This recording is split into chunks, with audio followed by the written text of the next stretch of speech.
오늘 출근할 때도 보니까 효성초등학교 앞에 막 도로가에 차를 얼마나 많이 대놨는지 내가 유턴 하느라고 고생했어요. 커피 그거 다 왔다고 지금 계속 얘기해야 된다고. 뭐라고? 그 커피 아, 이걸 누가 사왔다고? 그래요. 계속 얘기하는 거죠. 오랜만에 댓글도 안 다고 올라가 미안했겠지 뭐.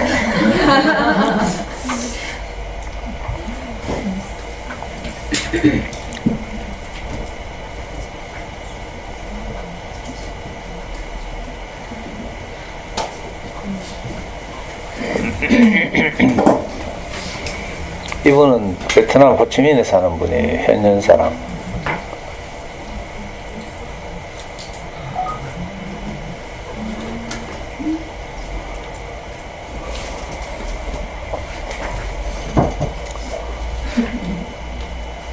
이건 누구야? 이건 또 스팸이지. 내 이럴 줄 알았다.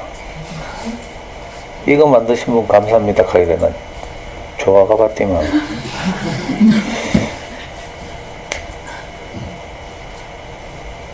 혹시 가입할 때 이렇게 왜 어떻게 가입하는지 대답 안 한 사람은 전부 이건 뭐예요? 강제 탈퇴, 강제 탈퇴. 이게 뭐야?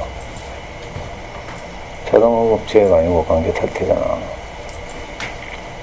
이런 분들 봇 돌려가지고 이제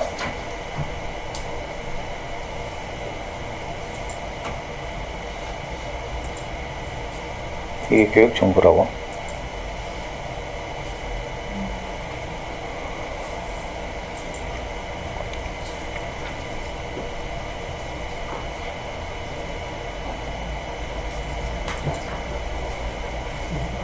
그래.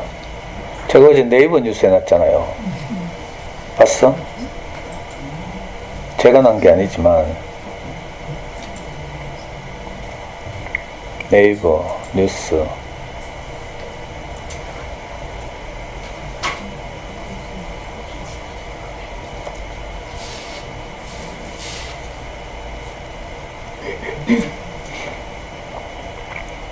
네이버 뉴스 봤죠?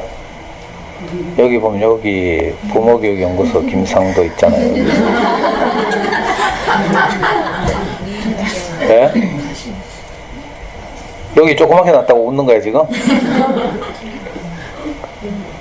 이 세션 3 마지막 시간은 게임을 묻다 선인가 악인가를 주제로 방승호 아연산업정보부 고등학교장 김상도 대구 부모연구소장 이동호 게임연구소장이 참석해 패널로 토론을 한다고 돼 있죠.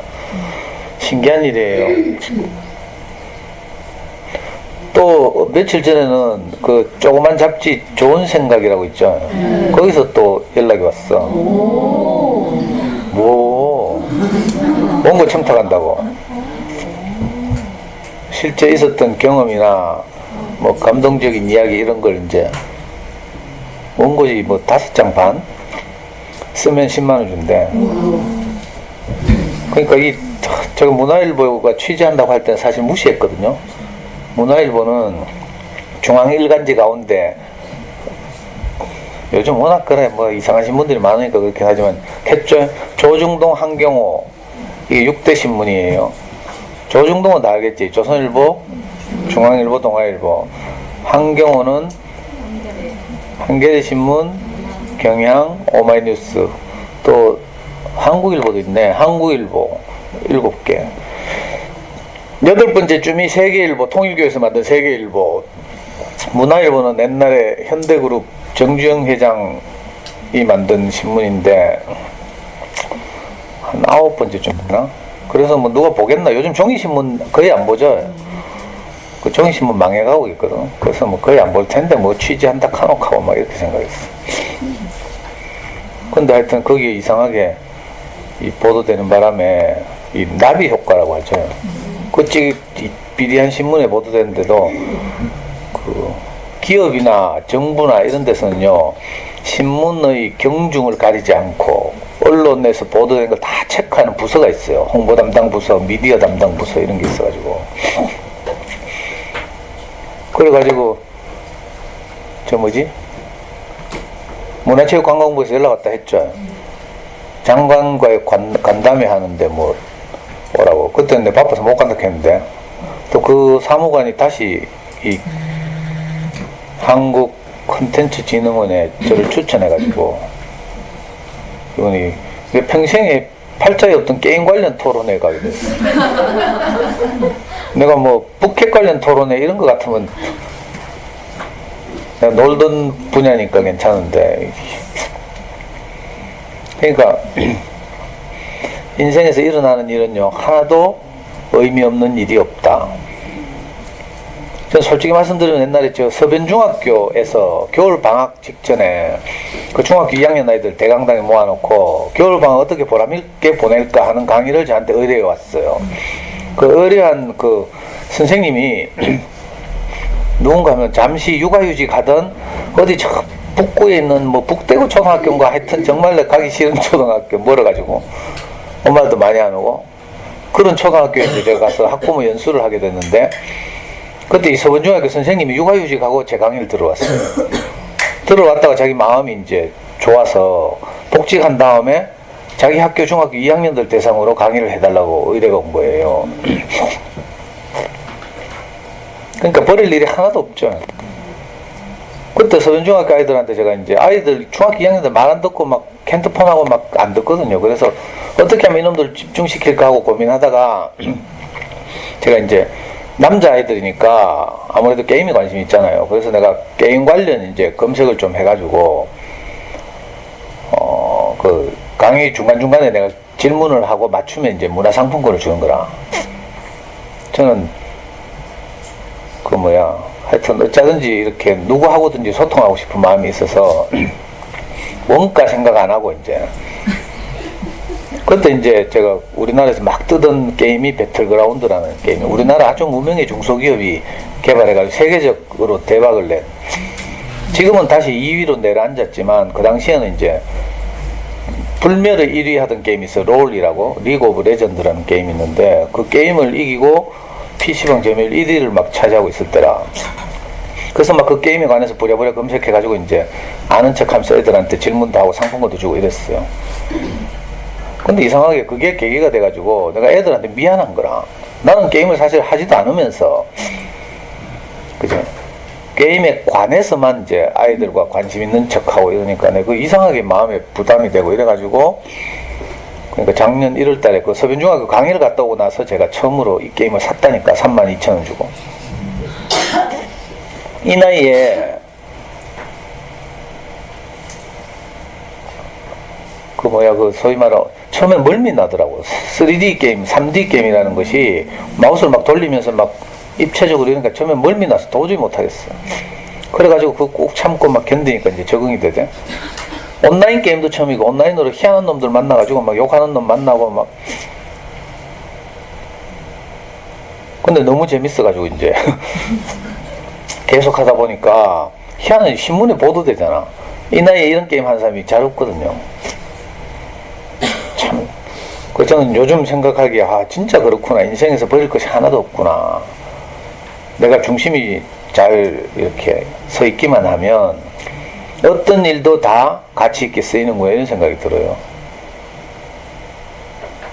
그 게임 때문에 애들하고는 훨씬 친근해요. 심지어는 저하고 책보다는 초등학교 1학년들이 제가 이 게임 하면서 1등 하면 이제 그걸 캡처해가지고 제가 프린트 하거든. 애들한테 자랑하려고. 그 다음에 코팅 해가지고 이제 제 방에 딱 모아놨는데, 이번에 우리 책벌 1학년 애들이 막 그걸 보더니 환장을 하면서 막 하나 돌라고 막. 근데 다 나눠줬잖아요. 심지어는 옆집에 미장원이죠. 미장원 원장 아들이 있는데 한솔초등학교 4학년인가? 엄마가 여기서 하루 종일 일하고 이러니까 이제 하여튼 그 맨날 이렇게 게임에 노출되고 이래가지고 뭐 공부하고는 별 상관이 없는 애 같아. 미장원에서 가면 안 돼요. 근데 얘가 하루는 게임에 나를 초대하는 거라. 게임에 딱 들어가서 내 게임 하려고 하는데 어떤 놈이 모르는 놈이 초대를 해. 같이 하자고. 들어가 보니까 아저씨 하면서 옆집 미장원 원장님 아들이랑.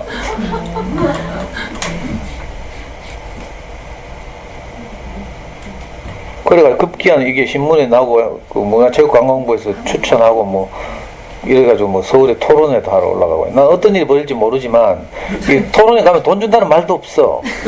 주겠지.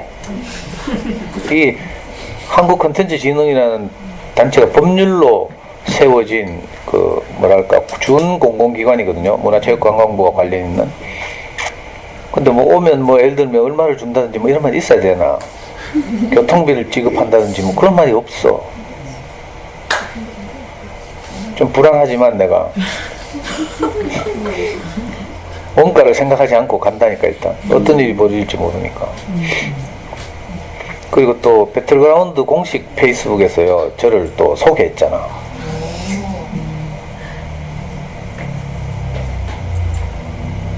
보여줄까? 선물 받았잖아. 지금 언제 와가지고 지금 선물 받아가지고 내 인증샷도 보내고 했다니까.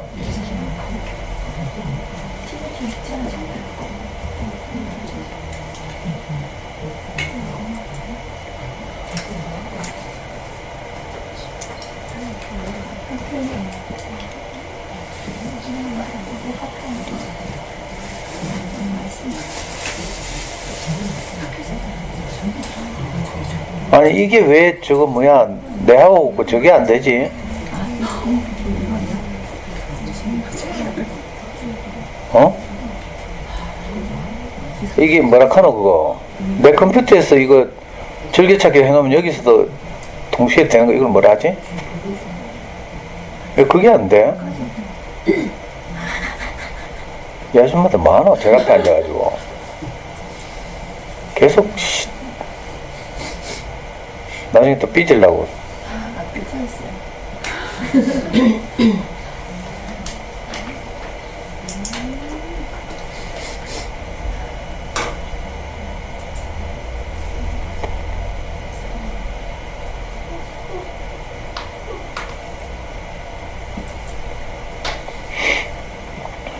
여기가 배틀그라운드 공식 카페거든요.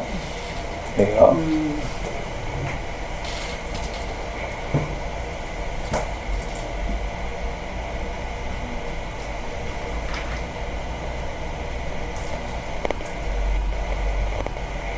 이틀 전에, 어이씨, 이거 뭐야?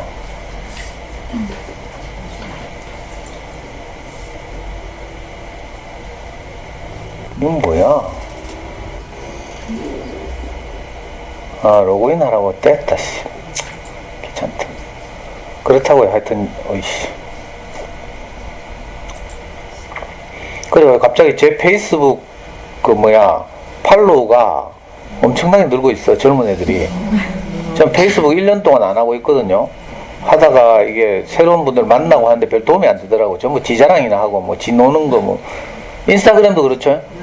지가 뭐 먹고 있는지 뭐 이런 거 주로 막 써올리고 막. 저는 그게 아니고, 가능하면 많은 사람들과 이렇게 관계를 맺고 싶은데, 원래 SNS, 소셜 네트워크 서비스라는 게 이제 그런 데 기여해야 되는데, 어느 날부터 그게 잘 안 되더라고. 트위터나, 인스타나 전부 뭐 지자랑하기 바쁘고. 그래서 저는 안 하고 이제 카카오 스토리도 안 하고 우리 그냥 카페만 구경하고 있는데 갑자기 여기 보도되는 바람에 페이스북 저 팔로우가 막 늘고 있어요 지금.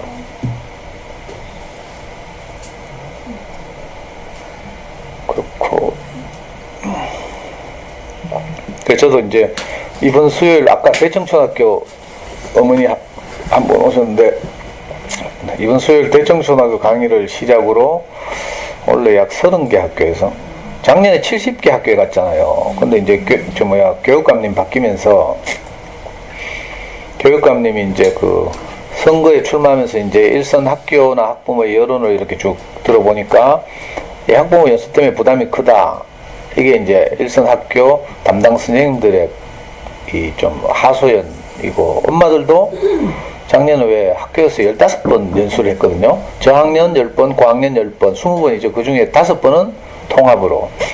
그러니까 15번을 강제로 이제 학부모 연수를 하게 하니까 학교 선생님들도 부담이 크고 학부모들도 바쁘고 이래가지고 이제 이 당선된 교육감님이 자기가 당선되면 이제 이걸 확 줄이겠다 이렇게 공약을 했어요. 그래가지고 원래부터 확 줄었죠. 그래서 저고학년 구분을 없애고 통합으로 6번.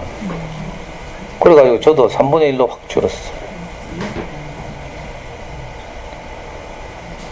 그래 너무 많이 가니까 내가 힘들더라 좀. 근데 안타까운 게 이제 요 주변 학교들 가야 되는데 내가 뭐 저 북구나 뭐 동구 있는 엄마들 뭐 내 혼자 애달봐 가지고 뭐 아무리 캐봐야 막 가까이 있는 엄마들은 잔소리도 하고 좀 이렇게 좀 변화시키고 할 텐데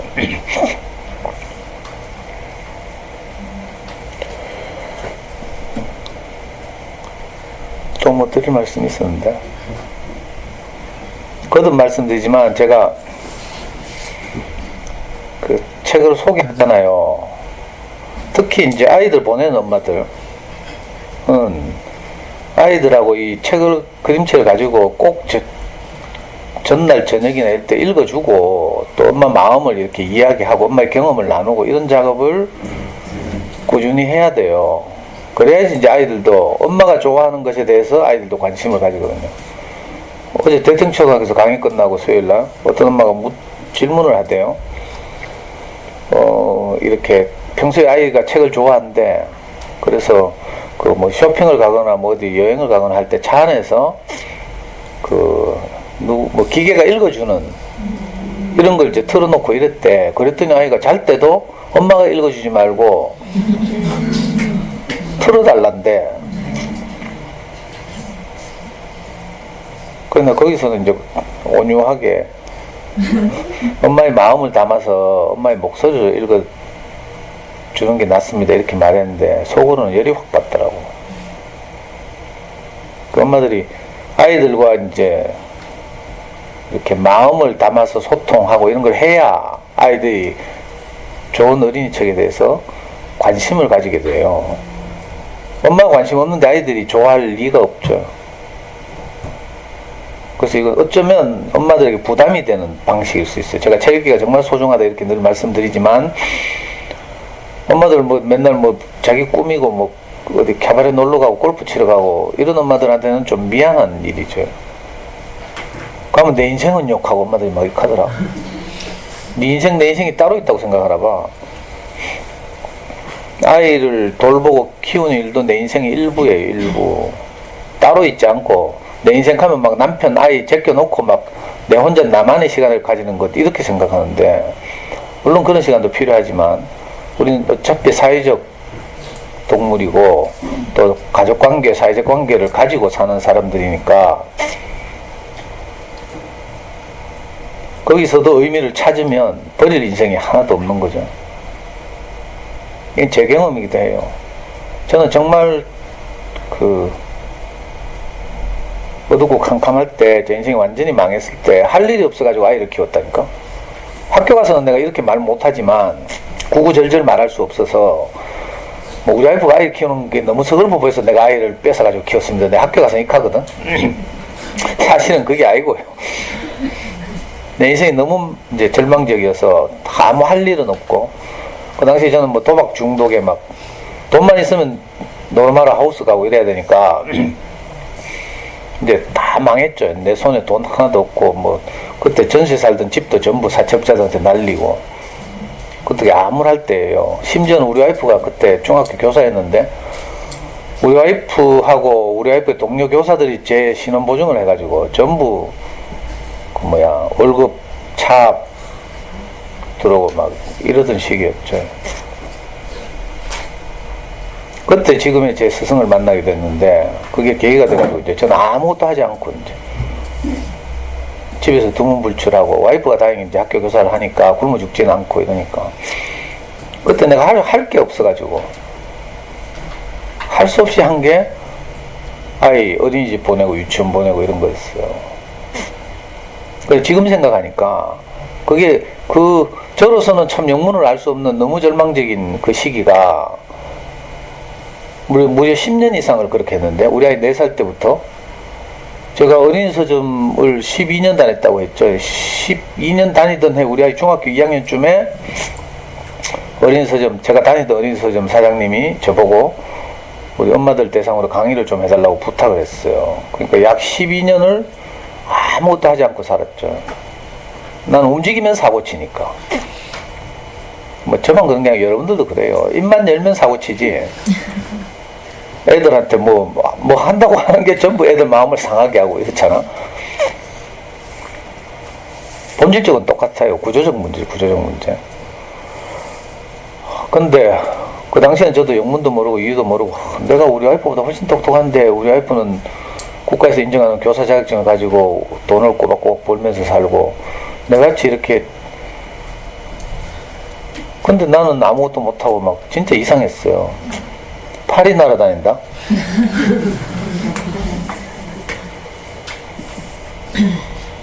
그래가지고 우리 와이프한테 미안해가지고 하나뿐인 아들이라도 좀 제대로 키워보자 이런 생각을 했죠. 그래서 그 아무라던 시기에 이른바 내가 잠수내 또 하고요. 잠수내 생기기 전부터 개인 홈페이지를 만들어가지고 아이 키우는 이야기를 계속 써서 올리고 이랬는데 그 경험들이 지금 오늘 저를 이렇게 살게 했거든요. 그러니까 버릴 게 하나도 없죠. 의미를 우리가 찾으려고 하면 그래요. 오늘 제가 여러분들한테 소개하려고 하는 그림책은 이거 2년 전, 4년 전에 한 번 하고 2년 전에 한 번 하고 2015년, 2017년에 한 번씩 소개한 그림책인데 강물이 흘러가도록 이라는 그림책이에요.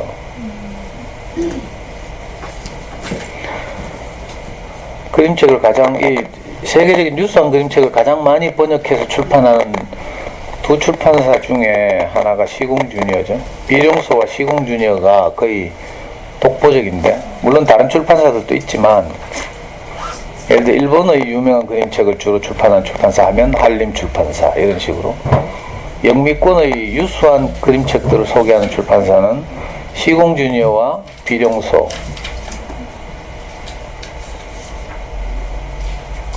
여러 번 말씀드렸지만 시공주니어는 전두환의 장남이 세운 출판사 시공사의 어린이책 브랜드죠.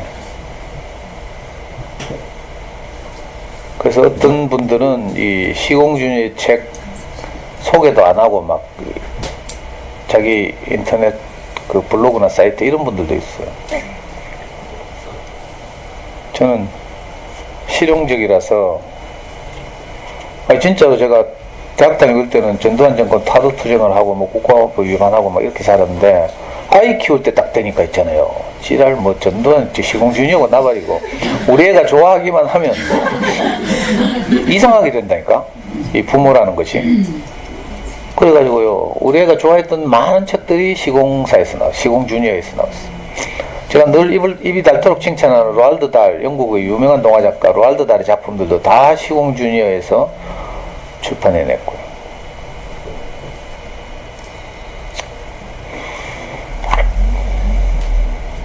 강물이 흘러가도록 버버르 쿠니가 그림을 그리고 제인 욜런이 글을 썼어요. 이 두 분은 칼데코스를 각각 2번씩 받은 아주 유명한 분들인데 어머니들은 잘 모르실 수도 있어요. 그렇게 유명하진 않으니까. 그래서 버버르 쿠니의 그림으로 유명한 책이 뭔가 하면 이거 제가 아주 좋아하는 책이기도 한데 미스 럼피우스라는 책, 이것도 시공주니어에서 나왔어요. 이게 버버르 쿠니가 그린 거죠. 바버르 쿠니라고 번역됐네. 그리고 글을 쓴 제인 욜런이 또 다른 그림책을 썼는데 이것도 유명한 책, 이것도 칼데콧을 받은 책인데 부엉이와 보름달이라고 옛날에 제가 한번 소개한 것 같기도 하고. 이 두 분 다 각각 그림과 글로 어린이 그림책에서 이제 나름 독보적인 지위를 가지고 있는 미국 사람들이라고 할 수 있죠.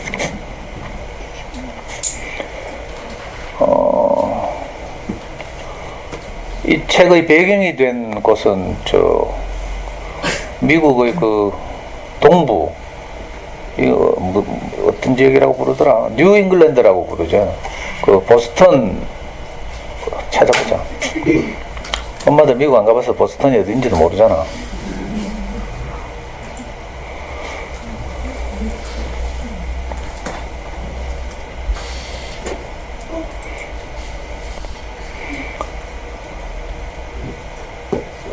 그 전체하면 어떻게 하지? 전체하면 하는 법을 모르겠네. 이건 뭐야? 이거 왜 나오나?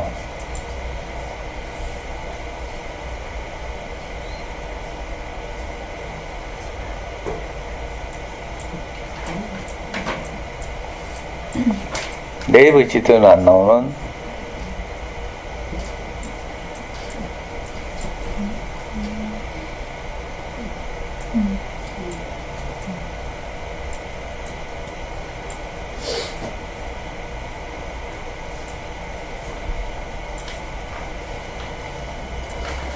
오이씨, 어디 갔노?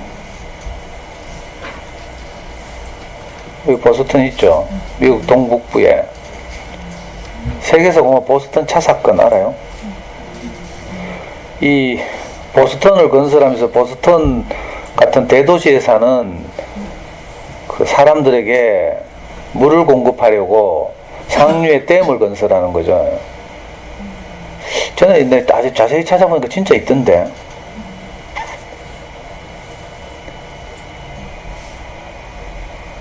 애들하고 이런 책 읽어주면서 이렇게 지도 검색도 해보고 하면 재밌다니까. 입체적인.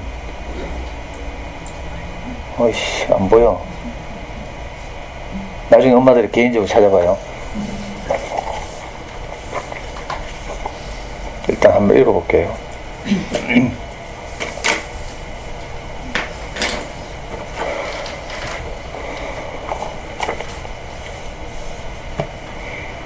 표면적으로는 이 책은 환경 관련 그림책이다 이렇게 생각하면 되죠.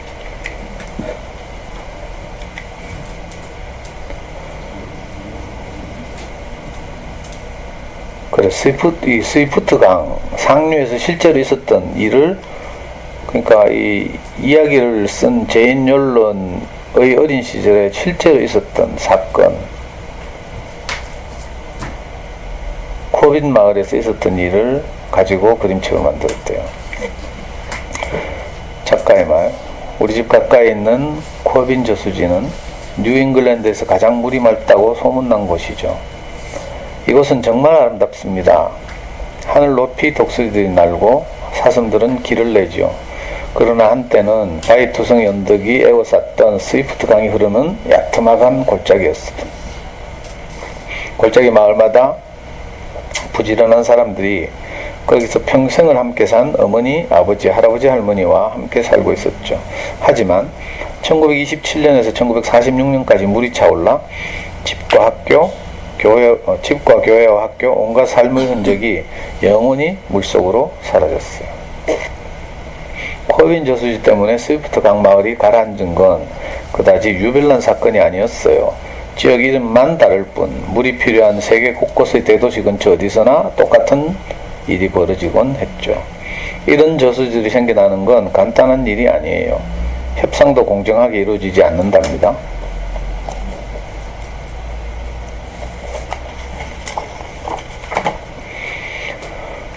내 나이 6살 땐 세상이 아주 편해 보였어요. 침실 창가에선 살랑살랑 기다란 버드나무 가지를 스치며 기분 좋은 바람이 불었어요. 엄마는 나를 혼자 학교에 보냈죠. 꼬불꼬불 아스팔트 길을 따라 오래된 돌집 방앗간과 마을회관과 교회를 지나 내거리까지 걸어가면 그제야 조지랑 낸시를 만나곤 했어요.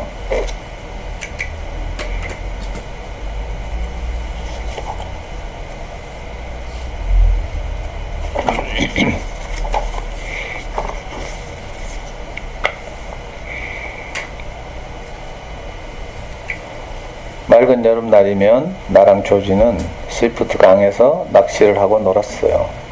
핀으로 만든 낚싯바늘과 실 한 오라기로 갈색 송어를 낚았죠. 우리는 공원묘지에서 접는 칼 던지기 놀이를 하고 윌 할아버지 무덤 앞 돌판에다 소풍 도시락을 펼쳤어요. 검은 돌판은 뜨거운 여름 햇살을 빨아들여 온종일 따뜻했지요.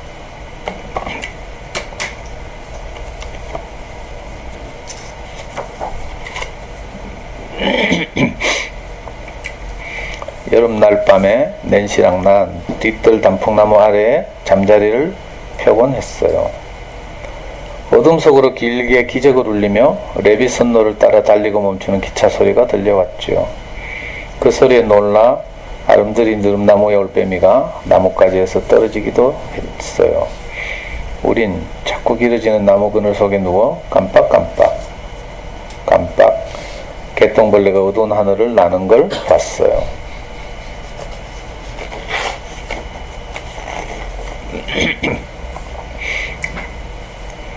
어느 날 밤에 낸시랑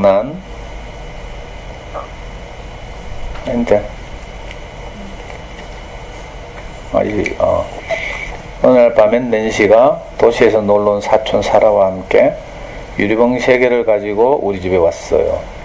우린 개똥벌레를 잡아 유리병에 넣은 다음 손바닥으로 주둥이를 막았죠.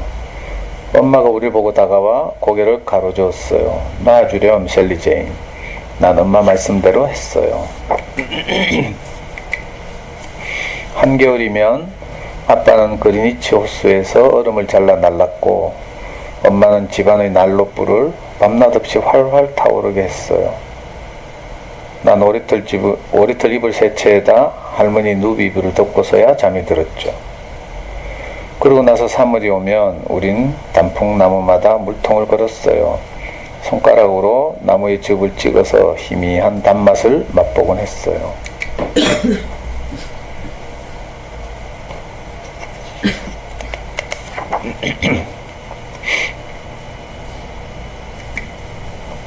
그런데 갑자기 모든 게 달라지기 시작했어요.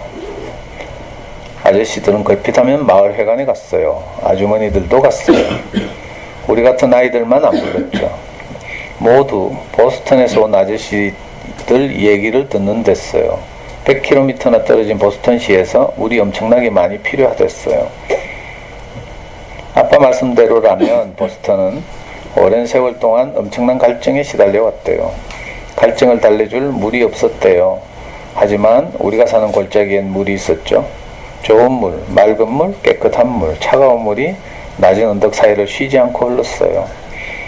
우리 물을 내어주는 대신 돈을, 우리 물을 내어주는 대신 새로운 집을, 우리 물을 내어주는 대신 더 넉넉한 생활을 준댔어요. 보스턴 사람들은 투표를 해서 그렇게 정하고 우리 마을을 물속에 가라앉히기로 한 거예요.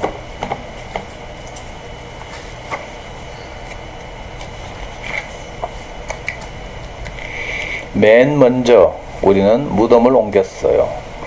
윌 할아버지 무덤 앞 검은 돌판과 더블데이, 다우닝, 메트카프, 홀 집안의 돌판을 모두 옮겼어요. 아빠는 트럭에 실린 묘비를 읽으며 자잘하게 흩어진 유물을 모아 산뜻하고 푸르게 꾸민 세묘지로 날랐어요. 어떤 무덤에선 단추와 이빨, 가느다란 뼈 몇 개만 나왔죠. 아빠는 인디언 유골만큼은 그 자리에 그대로 놔뒀다고 했어요. 내 생각에도 인디언들은 그 신성한 땅에 그대로 누워있게 놔두는 것이 옳은 것 같았어요.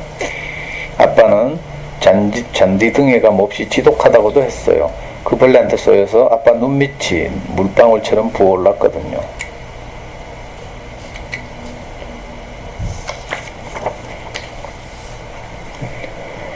주지사가 벌목꾼을 보내 덤불과 나무를 모조리 베었어요. 단풍나무와 느릅나무, 버드나무와 플라타너스, 그리고 널따랗게 가지 펼친 참나무를 모두 베어냈죠. 베인 나무들은 음료수 빨대처럼 길 따라 쌓였다가 어디론가 실려갔어요.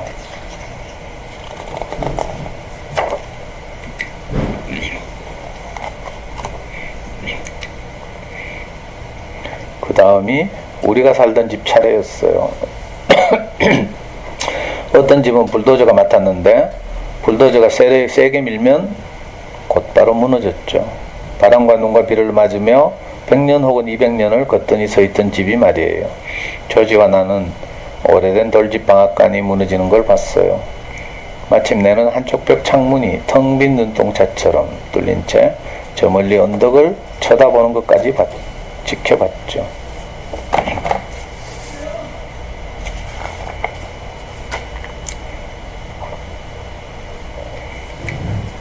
텍스트 아저씨네 집은 트럭에 실려갔어요. 아스팔트 길을 따라 학교 가는 아이들처럼 느릿느릿 다른 마을 새 집터로 옮겨갔죠. 낸시랑 나는 한참을 트럭을 쫓아 달렸어요. 트럭은 생각했던 것보다 빨랐어요. 우린 멈춰선 채 헐떡이며 트럭에 실린 집이 영영 사라지는 걸 지켜봤어요. 얼마 지나 나도 엄마를 따라 뉴셰일럼으로 이사했어요. 커다란 언덕을 넘어 아담한 집으로 갔죠. 내 방은 겨우내 따뜻했어요. 낸시는 자기 가족이랑 사촌 사라의 집 가까운 도시로 갔어요. 조지는 어디로 갔는지 소식이 없었고 작별 인사조차 건넬 수 없었죠.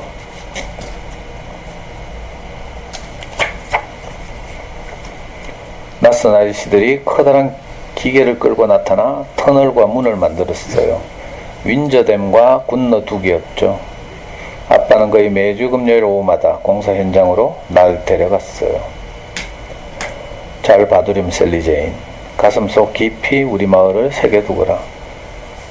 하지만 거긴 벌써 우리 마을 같지 않았어요. 나무도 없고 덤불도 없고 정원도 울타리도 사라졌죠. 집도 교회도 흙간도 마을 해관도 보이지 않았어요.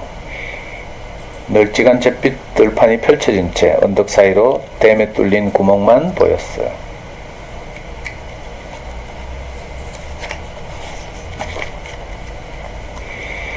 댐에 물길이 막히고 강물이 소리 없이 천천히 흘러들었어요. 살살 맞은 이유처럼 높이 언덕 절반 높이까지 차올랐어요.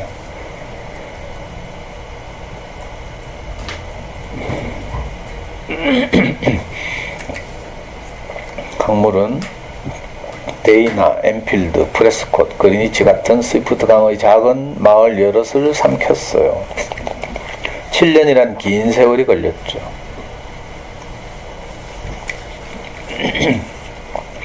세월이 더 흘러 내가 어른이 되었을 때 아빠와 함께 보트를 저어 코빈 저수지로 들어갔어요. 보트 뒤로 거품이 보글보글 꼬리를 물고 따라왔어요. 늦은 오후 내내 그리고 어느새 훌쩍 저녁이 될 때까지 우리는 작은 보트에 앉아 있었죠. 아빠가 옆쪽을 가리켰어요. 저길 보렴 셀리제인. 프레스콧 마을로 가던 길자리야.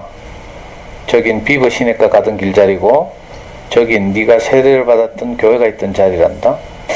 학교가 있었고 마을 회관이 있었고 오래된 돌집 방앗간이 거기 있었지. 다시는 그 모든 걸 못 보게 됐구나.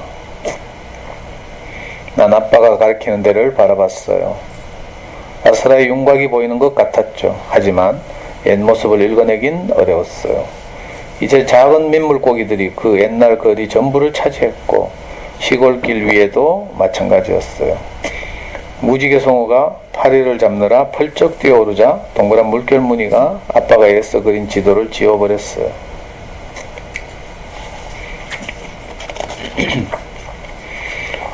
날이 어두워지자 별들이 나타났어요. 물 위로 별빛이 비쳤죠. 깜빡깜빡 개똥벌레처럼 빛났어요. 나는 배 한쪽으로 몸을 기울여 별빛에 반짝이는 물을 두 손 모아 떴어요. 그런 채로 잠깐 버드나무 가지에 스치던 바람을 기억해냈죠. 레빗 선로를 따라 달리던 기차 소리와 조지와 낸시를 만나던 내 거리를 떠올렸어요. 지금은 가버린 물속으로 영원히 사라져간 모든 것을요.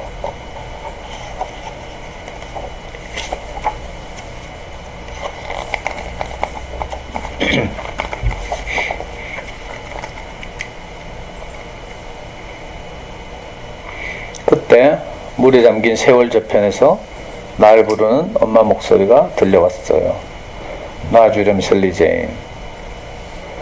나는 점점 캄캄해지는 깊은 물속을 들여다보며 조그맣게 웃었어요. 그리고 엄마 말씀대로 했죠.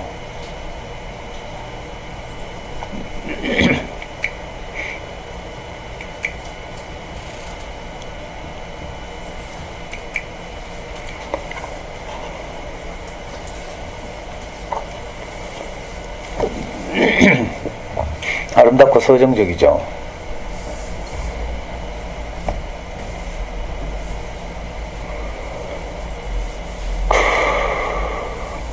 그래서 이런 그림책은 이제 표면적으로 보면 뭐 환경 관련 그림책 뭐 이렇게 볼 수도 있고 또 그 개발과 보존 사이에서 갈등하는 현대 사회의 모습 이런 걸 이제 나타내기도 하고요. 우리도 얼마 전에 왜 이명박 정부 하에서 4대강 사업을 했잖아요.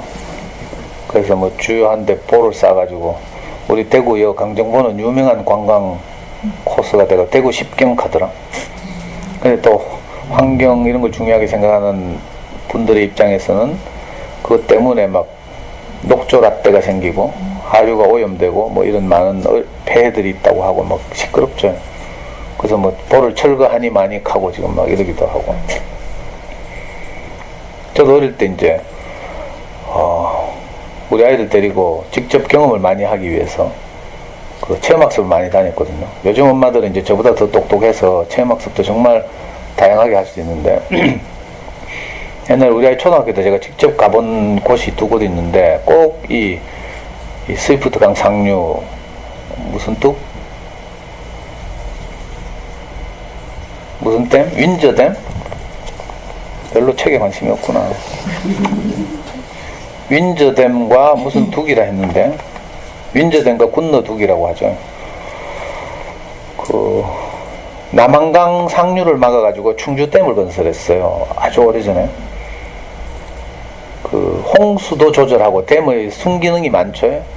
범람하면 이제 홍수가 나고 그러니까 홍수를 조절하기도 하고 또 그걸 발전에 이용하기도 하고 수력 발전 또 정수장을 설치해서 이제 식수의 공급원이 되기도 하고 이런 이제 여러 가지 역할을 해요. 그래서 이런 댐을 다목적 댐이라고 부르죠. 대표적인 다목적 댐 중에 하나 충주댐인데 그 남한강의 상류에 있어요. 이 물들이 전부 흘러서 저 서울로 흘러 들어가는 거죠. 팔당 그쪽을 거쳐서 북한강과 만나고 이래가지고 제가 아주 우리 아이 어릴 때 이제 그 충주댐 체험학습 갔는데 거기 가니까 꼭 이 책의 그 배경과 같은 그런 청풍문화재단지라고 있어요. 그 큰 이제 댐이고 그러니까 뭐 보트도 타고 뭐 이런 유람선도 타고 이런 것도 있고 그 충주댐 근처에 가면 지도에 한번 검색해봐요. 청풍문화재단지라고 있어요. 여기 가보면 나는 뭐 무슨 문화재인가 했더니 충주댐이 건설되면서 상류에 있던 마을들이 다 수몰된 거예요. 그 수몰된 마을들의 유적들 옛날 뭐 이렇게 농기구들이나 초가집이나 이런 걸 재현해 놓고 또 일부는 옮겨와서 보존해 놓고 이런 마을이죠. 그런 곳을 청풍문화재단지라고 불러요. 그때 내가 깜짝 놀랐다니까. 시골 고향이 어느 날 이렇게 댐을 건설하면서 없어지는 거라.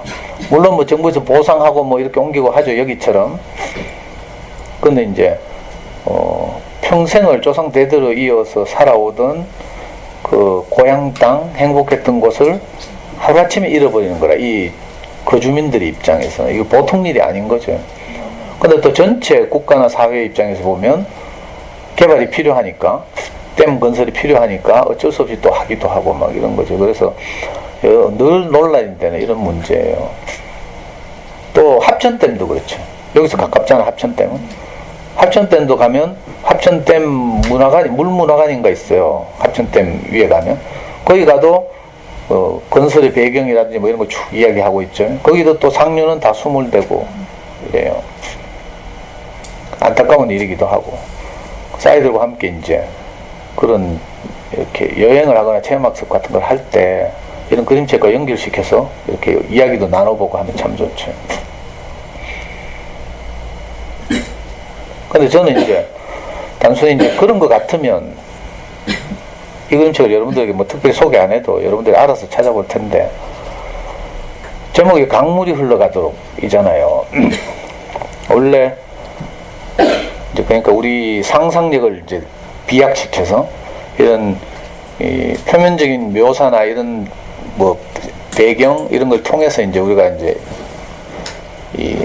이걸 뛰어넘는 인격적인 문제로 이렇게 늘 이렇게 바꿔야 치환해야 하는 거죠. 비약해야 하는 거죠. 원래 우리가 아이들과 함께 또 여러분들이 친정 부모님들과 함께 어린 시절을 보낼 때도 그렇고요. 항상 우리가 살면서 원래 이 스위프트강 상류에 있는 이 아름다운 마을처럼 그 고향 같은 행복한 그죠? 원래 이렇게 살도록 그죠? 되어 있었잖아요. 여러분도 어린 시절 생각하면 다 행복했죠. 안 그럴 수도 있겠지만 거의 다 그랬어요. 어린 시절 항상 막 뒷동산에 막 잔디가 생각나고 막 동산에 올라가 뛰어놀고 친구들하고 막 이랬잖아요. 원래 우리가 이렇게 살게 돼 있었거든. 우리가 어릴 때는 부모님들 사랑을 받으면서 막 이렇게 잘 행복하게 살았겠지. 또 여러분들이 아기들을 낳아가지고 그 어린 꼬물꼬물거리는 시기를 거쳐올 때 모든 것이 행복했죠. 사랑스럽고 귀하고 막 어디서 막 이상한 낱말 하나 새로 배워가지고 구사하면 막 그게 너무 놀라가지고 우리 애 영자인가 싶어가지고 막 저도 그랬거든요. 그런 시절이 있었죠. 막 일거수일투족이 막 계속 누워있던 놈이 막 기기만 해도 막 놀래가지고 박수를 치면서 막 친정에 전화하고 막 시댁에 전화하고 막 이랬잖아요. 이 작은 일들이 너무 소중하고 감사하고 사랑스럽고 이랬죠. 그게 안 되면 막 속상하고 애달고 막 옆집에는 뒤집기를 하는데 산후조리원 동기집에는 뒤집기를 하는데 우리 애는 뒤집기를 안 해. 그럼 우리 애 어디 장애 없는가 싶어가지고 막 걱정이 되고 막 이런 일도 있고요. 그러니까 그 시절 한번 생각해봐요. 너무 소중하고 귀하고 장하고 막 이랬죠. 근데 어느 날 이 아이들과 우리 사이에 댐이 건설되는 거라. 사랑이 흘러가고 생명이 흘러가고 막 이렇게 행복하게 늘 살면 참 좋을 텐데 이상하게 애들 유치원 가고 나서부터 또는 학교 가고 나서부터 이상한 우리 마음속에 댐이 건설돼요. 이걸 보고 이제 제가 늘 하는 말이지만 제가 아는 게 성경밖에 없어서 성경에서는 선악과라고 부르죠. 여러분들은 선악과를 먹은 적이 없잖아요. 에덴 동산에서 산 적이 없죠. 근데 이상하게 어느 날 보면 우리 안에 선악과가 들어와 있어.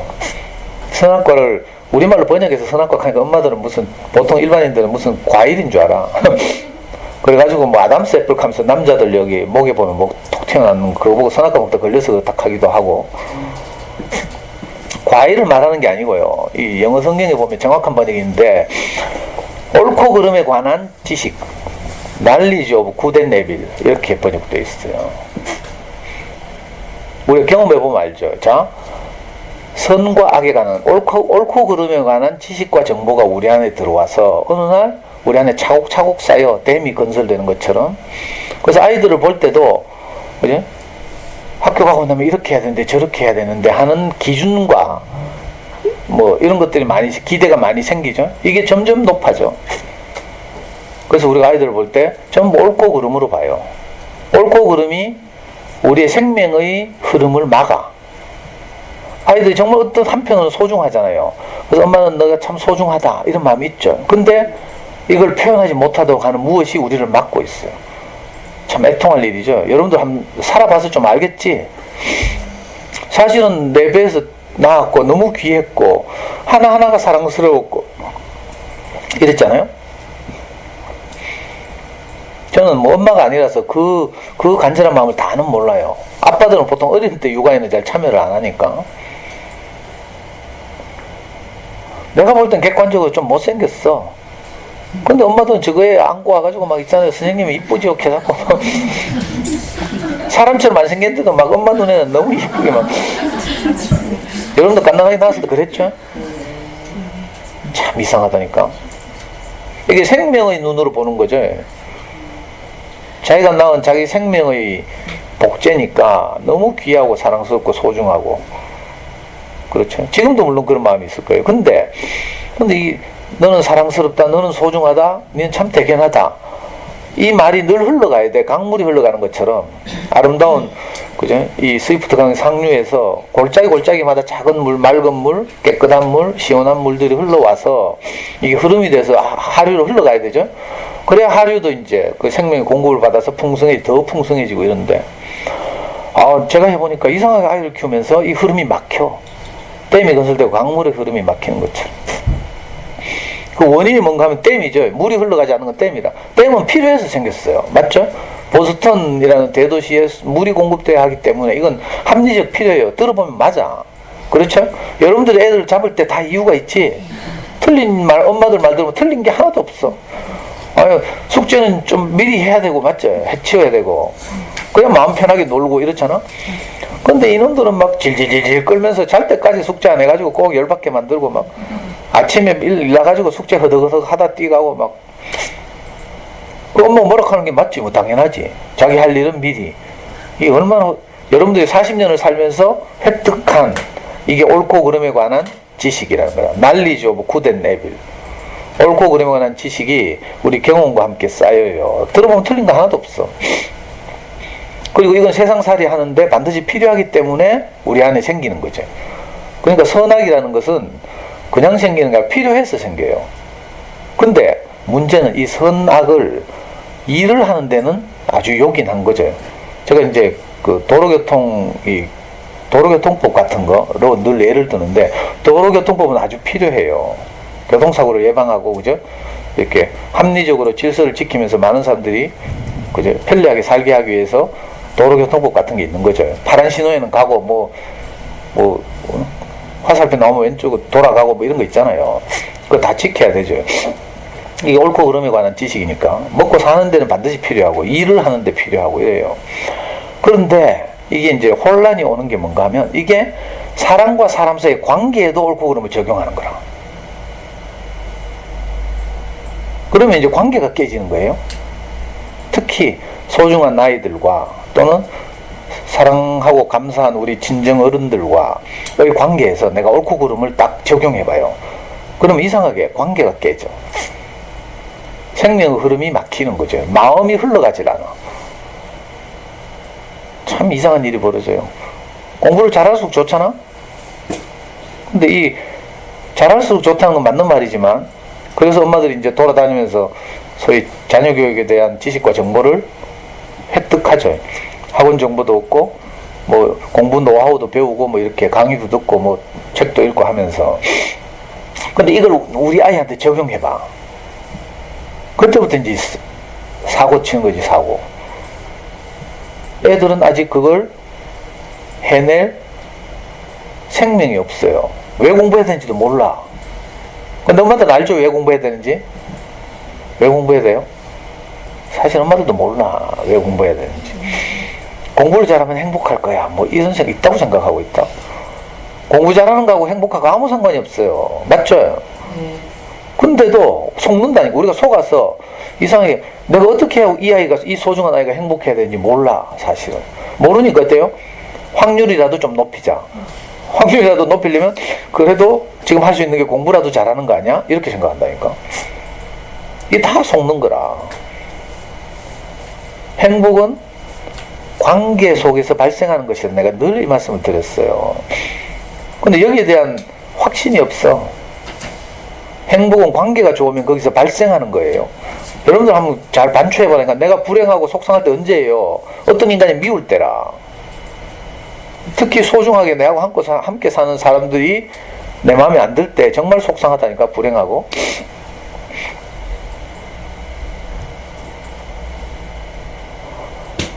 근데 오늘 우리 안에 지식과 정보가 들어와서, 선악과가 들어와서 자꾸 우리를 이렇게 벽을 쌓게 만들어요.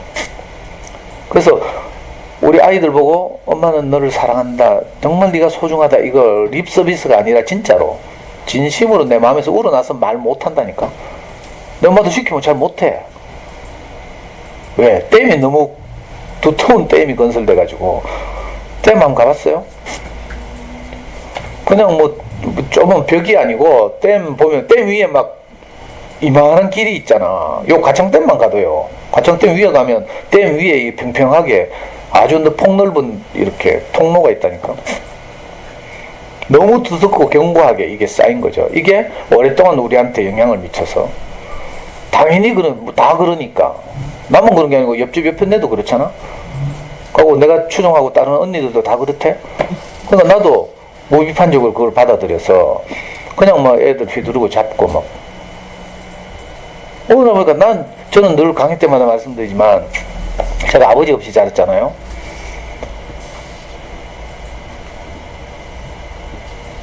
그래가지고 이 아이에게는 정말 내 마음은요, 깊은 마음은 내가 겪었던 내 인생의 아쉬움을 이 아이는 다시는 겪게 하지 말자.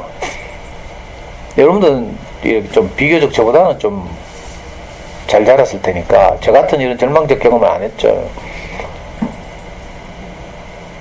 저는 초등학교 4학년 때 친척집에 갔어요. 서울에 대구 살다가 막연하게 서울이 어딘지도 모르는데 서울에 있는 외삼촌 집으로, 큰 외삼촌 집으로. 지금 생각하니까 그때 내가 어떻게 견뎠는지 몰라. 내 초등학교 4학년 아무것도 모르는데요. 큰 외삼촌 집에 가니까 큰 외삼촌이 저를 앉혀놓고 뭐라고 길게 훈수를 해. 뭐라고 막 설교를 해. 이제 안 됐겠죠. 조카가 이제 엄마하고 못 살고 자기 집에 와서 얹혀 사니까 좀 안 됐기도 했겠지. 그래서 뭐라고 하는데 내가 그때 딱 느껴진 게, 야, 서울말은 되게 느리네. 이게 느껴졌어요. 무슨 말인지 하나도 모르고. 그 외삼촌이 또 재혼을 한 분이야. 외숙모가 둘째 외숙모야. 첫째 외숙모에서 낳은 외사촌 형이 있는데 이제 따로 살고, 이 새로 결혼해가지고 이 두 번째 외숙모하고 사이에 애가 셋 있어. 애 셋이 내보다 2살 어리고 4살 어리고 7살 어린가? 제가 초등학교 4학년 때 11살이었는데 그 집에 제일 막내가 4살인가 이랬어요. 아니 그때 기저귀 차고 똥 오줌 싸고 이랬어. 하여튼 외숙모 없으면 내가 걔 똥을 치우고 이랬다니까. 기저귀를 갈고. 지금도요, 제 이 오른쪽 눈에 보면 여기 흉터가 있어. 옛날에 대학 때 내가 미팅을 나가니까 상대방 아가씨가 뭐라고 한 줄 알아요? 쌍꺼풀 수술하다 실패했어요. 이렇게 하더라고. 근데 여기 흉터가 있는데요. 그때 그 외삼집에 얹혀 살 때 눈에 다래끼가 났어. 이 다래끼가 시간이 지나니까 점점 커진다? 자꾸 만지고 이러니까. 난 너무 아프고 막 눈을 짓누르니까. 그래가지고 제가요, 연필 깎는 칼로 이걸 째가지고 고름을 짜냈다니까. 내 손으로 직접. 그 헌 신문지 있잖아요. 거기다 고름을 찍찍 짜내가 막, 요즘 휴지, 크리넥스 이런 것도 없잖아. 그래가지고 눈이 이렇게 찌그러진 거라, 여기 보면. 이 짜낸 자국이죠, 짜낸 자국. 뭐요? 이 오른쪽 눈 위에 이상하다니까? 쌍꺼풀 있어야 될 자리, 이쪽은 쌍꺼풀 있지, 이쪽은 쌍꺼풀이 없고 좀 흉터가 있어. 그 연필 깎는 칼로 째가지고 고름을 짜내는데, 막 고름이 얼마나 막 쏟아져 나오는지가. 제 왼쪽 무릎에 보면요, 지금, 아까 지난주에 말씀드렸죠. 나의 둔촌 아파트라는 그림책 말씀드렸죠. 그 외삼촌 집이 서울의 아주 외곽에 있는 야산에 있었어. 지금은 막 개발돼가지고 아파트도 있고 막 이렇지만. 그 조그만 개울이 흘렀는데, 놀다가 개울에서 넘어졌어요. 그래서 개울 안에 보면 왜 작은 낮은 물이 흐르는 데 가면 돌들이 많잖아. 날카로운 돌들이. 돌에 제 왼쪽 무릎이 찍혀가지고요. 이만큼 살점이 떨어져 나갔어. 피가 막 펑펑펑펑 솟아났어요. 근데 그거 어떻게 할 수가 있어야지. 그래가지고 뭐 허연 흉터가 이만큼 있다니까. 생살 돋아날 때까지. 하여튼 어린 시절 저 그렇게 보내가지고 나도 모르게 본능적으로 내 아들한테 정말 소중하고 있잖아요. 너무 귀하고 내가 그것도 아쉬움을 이 아이에게는 겪게 하고 싶지 않았어요. 그래가지고 아이를 키우면서 온갖 정성을 다하고 있죠. 그 당시에 물론 내가 행복 이런 것에 대해서는 별로 관심이 없고 내 공부가 더 아쉬웠으니까, 공부를 할 기회를 얻지 못한 것이 너무 아쉬워서 이 아이는 정말 부족함 없이 공부를 한번 시켜보자 이런 생각을 했거든요. 그래가지고 이제 어릴 때부터 막 어린 서점을 데리고 다니고 온갖 생치료를 하고 했죠. 잠순에 오죽하면 제가 잠순에서 잠순에는 엄마들 주로 사용하는 사이트거든요. 그 수만 명의 잠순의 회원 중에 제가 탑10 안에 들었을까. 연말에 투표했다니까. 투표. 잠순의 회원들에게 그 글쓰기를 통해서 도움이 된 회원들을 연말에 가요 탑10? 연말 연예 대상 시상식 하잖아요. 투표하듯이. 잠순 회원들이 어느 해 투표를 했다니까. 근데 그때 구동했잖아. 그래서 서울에 초청받아 가가지고 잠순이한테 밥도 얻어먹고 이랬다니까. 요즘은 그런 거 안 하더라. 근데 잠순에서 전설적 회원인데, 여러분들 모르잖아요. 지금도 가면 어떤 사람들이 잠순의 전설적 회원 그리운번님이 오늘 우리 학교에 오셨어요 하면서 막 지금도 글 올라와. 그렇게 열심히 아이를 키웠잖아요.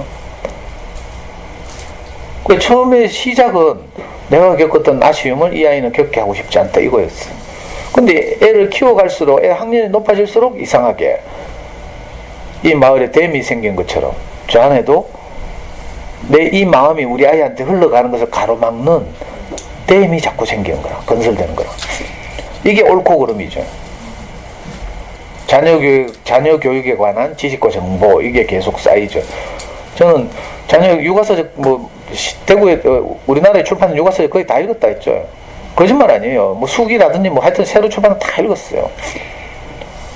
거기다가 잡지 스크랩 이런 거 다 하고요. 신문 스크랩 좋은 언어책 한 권 찾기 위해서 그 중요한 신문마다 일주일에 한 번씩 그런 섹션이 있거든. 자녀교육 섹션. 조선일보 같은 맛있는 공부라는 주말 섹션이 있어요. 거기 보면 항상 자녀교육 정보 같은 게 올라오고 이러죠. 그런 거 다 스크랩하고 하면 할수록 내가 이 아이를 얼마나 소중하게 생각하는지는 가로막히고, 이 새끼야 니 이래 살면 안 돼 하면서 참 이상한 일이에요. 니 카드가 아빠 골랐는데 하면서 늘 이런 소리 하고 있죠. 지금 생각하니까 참 내가 이걸 몰랐더라면 큰일 날 뻔했어요. 나와 아이 사이를 가로막고 있는 댐, 나와 친정 부모님 사이를 가로막고 있는 댐, 이런 게 있다니까. 어떤 엄마들 보면 안타깝게도 부모님들이 정말 그죠? 우리한테 값없이 은혜를 베풀어서 우리를 낳고 키우고 성장했어. 근데 이게 가로막히면 어떻게 돼요? 원망이라는 게 생겨. 또는 좀 약하면 서운함. 언니 시집 갈 때는 1,000만 원 주고 내 시집 갈 때는 500만 원밖에 안 줬대. 예를 들면 이런 거. 아니 500만 원도 공짜인데 지는 당연히 1,000만 원 받아야 될 권리를 갖고 태어난 것처럼 이렇게 생각한다니까. 그래가지고 이 관계가 이상하게 서운해지고 멀어지기도 하고, 형제간의 관계도 그렇고, 이제 나이 들고 하면 이제 이걸 보고 성경에서 성경을 쓴 사람들이 정말 놀라운 통찰을 했죠. 선악과라고. 선악과를 그러니까 과일, 열매 이렇게 생각하면 안 돼요. 옳고 그름에 관한 지식, 이걸 인간관계에 적용하는 거죠. 저는 우리 와이프하고 이제 연애 결혼했어요. 연애를 할 때는 헤어지기 싫어서 결혼한다대? 그죠? 근데 막상 결혼하고 함께 살아보니까 내 안에 있는 이 옳고 그름이 저절로 나오는 거야. 제일 대표적인 게 내가 어머니 이렇게 자주 예를 드는 것 중에 하나가 치약 짜는 일이죠. 저는 어릴 때부터 가난하게 살았어. 그리고 내가 19살 땐가 20살 땐가 우리 형이 그때 경북대학교 의과대학을 다녔는데, 우리 형이 이제 무슨 교육을, 연수를 받으러 가야 되는데, 거기에 자기 가기 싫어가지고 나를 대신 보냈어. 의대생들 연수 받는데, 나는 그때 양아치였는데, 검정고시 막 하고 있던 양아치였어요. 20살 때. 우리 형 의대생들, 우리 형 동기, 우리 형은 이제 2해 늦게 의대를 들어갔거든. 우리 형도 저처럼 검정고시 하고 막 이러느라고. 근데 의대생들하고 무슨 가나안 농군학교라고 저 기독교에서 하는 유명한 청교도 정신을 훈련시키는 학교가 있어요. 경기도에 가면. 거기 가서 훈련을 받았잖아. 그래서 어떤 훈련 받는가 하면 청교도처럼 사는 훈련. 그러니까 치약을 짤 때 3mm 이상 짜면 안 된다고 거기서 가르치는 거야. 그리고요, 볼일을 보고 물을 내릴 때는 몇 명이 한꺼번에 볼일을 본다. 예를 들면 이런 식으로. 물을 전략하고 이런 것들. 나 어릴 때 그거 배웠다? 그래가지고 나는 치약은 3mm 이상 짜면 안 된다 이렇게 알고 있어요. 근데 막상 결혼해서 우리 와이프하고 살아보니까 와이프는 치약 중간에 푹 눌러가 푹 튀어나오네. 저는요 진짜로 지금도 그런데 치약을 짜면요 이 튜브를 이 엄지 이 넓은 부분으로 튜브를 밑에부터 쫙 이렇게 말아 올려. 힘 조절을 하면서. 그래가지고 3mm 나오면 딱 멈춰. 이거 가지고요 10년을 싸웠다니까. 내가 그걸 잔소리 할 때마다 우리 와이프 뭐라 하는 줄 알아요? 아이고 남자가 쨘쨘하게, 아니 튜브 안에 있는 치약이 어디 도망가나 이 카더라고. 치약을 중간에 푹 누르자면 어떻게 돼요? 1분은 앞으로 1분은 뒤로 가지 도망은 안 가대. 근데 뒤로 가면요 이거 또 짜기 정말 불편하거든. 그걸 내가 또 일일이 다 내 차례가 되면 일일이 딱 밀어 올려야 되니까. 가득 채워야 이제 힘 조절이 가능하니까. 이거 가지고 10년 싸웠다니까. 10년 싸워도 안 돼요. 근데 나는 내가 항상 옳은 거라. 치약 조금 전략해서 쓰자는데 우리 와이프는 또 뭐라 하는 줄 알아요? 아이 그거 치약 그거 조금 더 써봐야 얼마나 쓴다고. 근데 치약 받고 튜브 밖으로 도망가는 것도 아니고 이렇게 하는 거라. 우리 와이프 말 들어보니까 우리 와이프 말이 맞죠. 내 말 들으면 또 내 말이 맞다니까. 또 있어요. 책을 보잖아. 우리 와이프는 책을 보다가 중간에 다 한꺼번에 한 번 들면 다 볼 수 없잖아요. 그럴 때마다 아무데나 던져놔. 소파, 탁자, 뭐 침대. 저는요 성격이 깔끔해가지고 한번 보던 책을 딱 접어가지고 제자리에 다시 탁 꽂아야 돼요. 너절널하게 뭐 이렇게 나와 있는 걸 못 봐. 그래 깔끔하잖아. 깨끗하고 집안이 정리 정돈되고. 우리 와이프가 있는 공간은 전부 폐허라 폐허. 나 돈다니까. 같은 B형인데 어떻게 달라. 우리 와이프는 전적 B형이고 저는 훈련된 B형이거든. 난 정말 깔끔하고 정리된 군사문화 이런 거 있잖아요. 딱 전 집이 내 체질에 사실 딱 맞아. 크기 똑같고 막 이렇게 일사불란하게 착 꽂혀 있어야지. 이거 뭐 책 크기가 다 달라가 튀어나오고 막 솟아나오고 막. 옛날에 나 이거 정말 미쳐가지고 못 본다니까. 책의 질은 상관없고 이렇게 쫙 똑같아야지 이렇게. 야 근데 이게 안 되네. 내가 와이프가 얼마나 싸운지 알아요? 울리기도 많이 울리고 막 논리적으로 따지고 막 꼬치꼬치 막 밤잠 안 자가면서 막 네가 잘못했지 하면서 막. 그러니까 어떻게 해요? 관계가 점점 나빠지잖아. 연애해가지고 사랑해서 결혼했는데 막상 같이 살아보니까 옳고 그름이라는 이게 딱 나와가지고. 그러니까 저는 에덴 동산에서 선악과를 뱀이 뭐 준다고 하는 선악과를 먹어본 적이 한 번도 없어요. 근데 이상하게 내 안에 보면 그게 들어와 있는 거라. 무슨 말인지 알겠어요? 에덴 동산에서 그 아담과 이브가 먹었다는 선악과가 뭔지 나중에 내 스승을 만나서 알았다니까. 아 그게 무슨 과일이 아니고 인생을 살다 보면 우리 안에 나도 모르게 들어와 있는 교육과 훈련을 통해서 문화를 통해서 심지어는 드라마를 통해서도 이게 들어와요. 아 저렇게 살아야 되네 이런 게 들어온다니까. 아 돈이 많아야 좋은 가구를 드릴 수 있네. 드라마 보면 협찬 받아서 막 좋은 가구 비싼 가구 해놓고 드라마 찍거든. 이런 게 내 안에 들어와서 자리를 잡아요. 그리고 나서 남편을 딱 보면 아이고 이 인간아 니는 그것밖에 못 벌어오나 이렇게 되는 거야. 이게 전부 선악과야 선악과. 아이를 볼 때도 저 할 일을 빨리 해놓고 놀아야지. 이게 선악과죠. 맞는 것이지만 그러니까 선악을 하는 지식은 그냥 불필요한 게 아니라 필요해요. 일을 하는데 능률을 올리는데 교통사고를 예방하는데 지식이 다 필요하죠. 근데 이걸 인간관계에 딱 적용하는 순간 이게 오작동한 거예요. 에러가 나죠. 관계가 끊어져. 생명이 흘러가지는 못해요. 그래서 내가 우리 아들 정말 사랑하면서도 그래? 어릴 때 사랑한다 소리를 못하는 거라. 왜? 당장 뭘 시켜야 되니까. 자기주도적 수학 공부 시켜야 되잖아요. 매일 몇 문제씩 풀어야 되는데 여기서 뭐 사랑한다 해서 이거 하면 다 깨지는데. 그러니까 마음을 표현을 못하는 거죠. 여러분들도 여러분들의 삶에 한번 적용해 보라니까. 남편과의 관계에 아니 옳고 그름이 이상하게 전쟁을 일으켜. 싸움은 왜 나는 줄 알아요? 내가 늘 말씀드리죠. 싸움은 내가 옳을 때 일어나. 내가 예를 들어서 전 노름했잖아요. 노름해서 막 빚 산더미처럼 지고 사채업자들이 와서 우리 집 전세 계약서 가져가고 이랬어요. 그러니까 내가 우리 와이프하고 싸울 일이 없어. 무조건 뭐 죽을 죄인이지. 미친놈이고 내가 아무 할 말이 없는 사람이에요. 싸움이 안 일어나. 근데 내가 옳으면 싸운다니까. 나는 집구석에서 애 키우고 네가 벌어놓은 그 조그만 돈 가지고 이렇게 알뜰살뜰 살고 있는데 너는 내 몰래 뭐 시동생을 도와줘? 하면서 맞죠? 그러면 싸움 나는 거라 이제. 내가 옳을 때 싸움이 일어나요. 이거는 부부 싸움도 그렇고요. 친구들끼리 싸움도 그렇고 세계적인 전쟁도 그렇고 다 지가 옳을 때 일어나요. 미국과 이라크가 싸우는 거 보면 항상 그렇다니까. 미국은 이라크 졸마다 악의 축이래. 테러리스트를 지원하고 몰래 숨겨주고 막 오사마 빈 라덴 숨겨주고 막 이런다고. 미국 말 들으면 맞죠? 막 그 빌딩 그 무너뜨리고 했잖아요. 테러리스트들이 그 세계 무역센터 빌딩. 이라크의 말 들어보면 그게 아니라 부시족이 지가 재선을 노리려고. 그죠? 미국 내 여론을 바깥으로 돌려서 항상 재선을 노리는 정치적 목적을 가진 사람들은 전쟁을 일으켜요. 지금 트럼프도 지금 재선을 노려야 되거든. 그래서 북핵 문제 가지고 뭐 어떻게 해야 미국 내 여론을 돌려가지고 인기를 끄는 거라. 그래서 제가 볼 때 그래서 질질 끌고 있어. 그래가지고 결정적 순간에 이제 재선거 하기 직전에 아마 타결할 거야 아마. 그럼 그게 큰 업적이 돼가지고 재선에 성공하겠죠. 그러니까 세계적인 전쟁도 이렇다니까. 각 나라 입장을 들으면 항상 옳다니까. 근데 전쟁이 일어나. 둘 다 옳은데. 고부간의 갈등 왜 일어난 줄 알아요?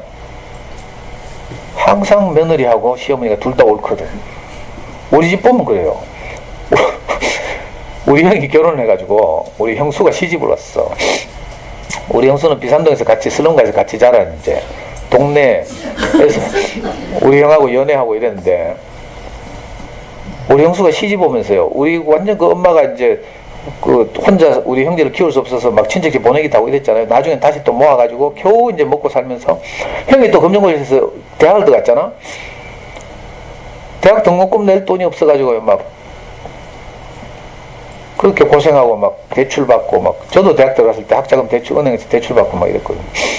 비산동 단가시합방에 살았는데 형이 이제 의대를 졸업하고 이제 가톨릭병원 인턴을 하게 되면서 결혼을 했어요. 형수가 시집 오면서 자기가 처녀 때 번 돈 800만 원을 가지고 왔어. 그 당시 800만 원, 지금부터 30년 전 800만 원이면, 한 35년 전 800만 원이면, 그 대명 가톨릭병원 바로 건너편에 대명 1동이었는데, 대명 1동에 전세, 방 3칸 있는 전세를 얻었다니까. 그 정도의 큰 돈이었어요. 형수님이 그 돈을 들고 시집을 와서 난생 처음으로 방 3칸이 생겼어. 한 칸은 형과 형수가 쓰고, 한 칸은 엄마가 쓰고, 한 칸은 제가 쓰고. 내가 그때 군대 말년이었는데 전역하고 나와보니까 내 방이 생겼어. 처음으로 내가 복학해가지고 대학 다닐 때 내 방 있었잖아. 그리고 형수님은 그뿐만 아니에요. 시집 와가지고 이제 그 인턴 월급 얼마 안 되잖아. 자기 용돈 하기 바쁘거든. 그래서 형수님이 직접 피아노 교실을 해가지고요. 조카들 둘 낳았는데 그거 자기가 못 키우고 우리 시어머니가 키우고 우리 엄마가 키우고 형수는 피아노 교실을 하고 뭐 웨딩샵 하고 이런 거 하면서 계속 해가지고 김씨 가문을 일으켰어요. 그리고 제 등록금도 되고. 그러니까 형수는 정말 헌신적으로 그죠? 김씨 집안을 일으키고 공헌하고 이랬어요. 맞죠? 들어보니까 다 맞지? 자, 우리 어머니 말 들어봅시다. 우리 어머니는 32살에 과부가 됐어요. 비산동에 새방 하나를 얻으려고 해도 애들 셋 딸리고 이러면 방을 잘 안 주고요. 또 과부니까 이상한 남자 있으면 안 되잖아. 요즘 말로 하면 다세주택인데 옛날에 그 판자촌에 여러 집들이 있거든요. 6집, 7집이 새들어 사는데 그 이상한 남자 없나를 다 알아야 돼. 그 새들어 새 보러 갈 때는 우리 아들 셋은 어디 숨겨놓고 이제 혼자 새를 보러 가고 이렇게. 그 험한 세상과 싸우면서 이 삼형제를 케어했죠. 그 세 아들이 그래도 범죄에 빠지지 않고 저하고 같이 비산동에서 큰 애들 전부 범죄자 됐어요. 실제로 내 어릴 때 친구가 내 대학 가려고 버스를 탔는데 소매치기 하러 버스에 올라오더라니까. 그런 애들도 있고요. 아니면 뭐 문신하고 이래가 옛날 전두환 정부 시절에 삼청교육대 끌려간 애들도 있고요. 근데 우리는 어릴 때부터 이제 교회를 다니고 이래가지고 삼형제가 아무도 그래 악의 구렁텅이에 빠지지 않고 잘 자랐죠. 우리 어머니는 그래가지고 옛날에 대구 비산동에 있는 유명한 교회 비산동교회라고 다녔는데 그 비산동에서 80몇 년도에 장한 어머니상을 받았어. 혼자 과부가 돼가지고 세 아들을 훌륭하게 키웠고 그 중에 두 아들 대학 보냈다고 교회에서 공식적으로 어머니 날 장한 어머니상을 줬다니까. 상패를. 누가 봐도 장한 어머니죠. 근데 이상하게 이 두 여자가 싸운다니까. 형을 놓고 서로 차지하려고. 이상하대. 둘 다 옳으니까 둘 다 공헌한 게 커. 뭐 들어보면 틀린 말이 하나도 없어. 근데 저는 이제 옛날에 총각 때는 형수의 말은, 형수의 삶은 내가 눈에 들어오질 않았어. 엄마 고생한 것만 눈에 들어오죠. 그 형수가 저럴 수 있나 이렇게.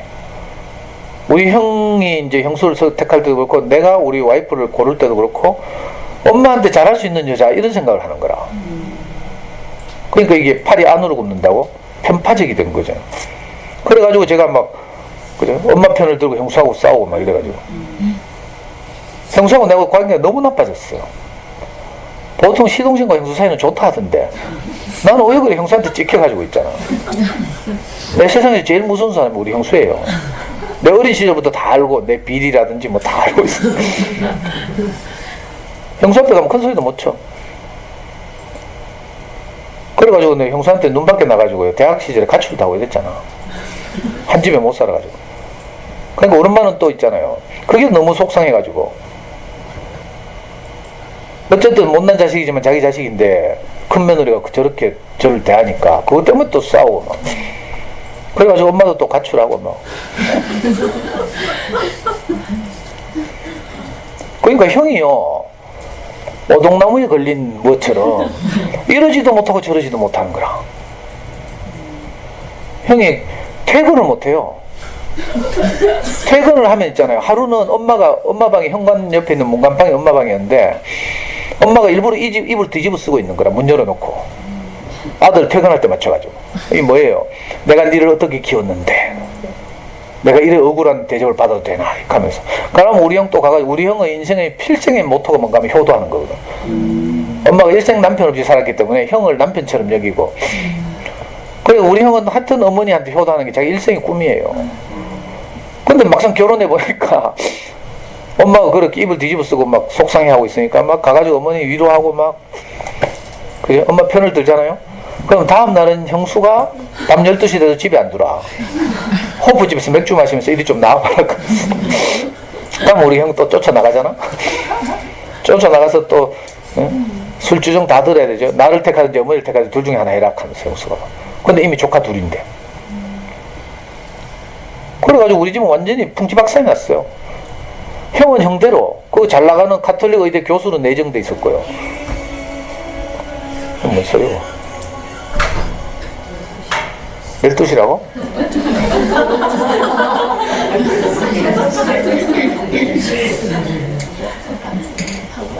이거 보통 심각한 일이 아니에요. 옳기 때문에 이런 일이 일어나는 거라.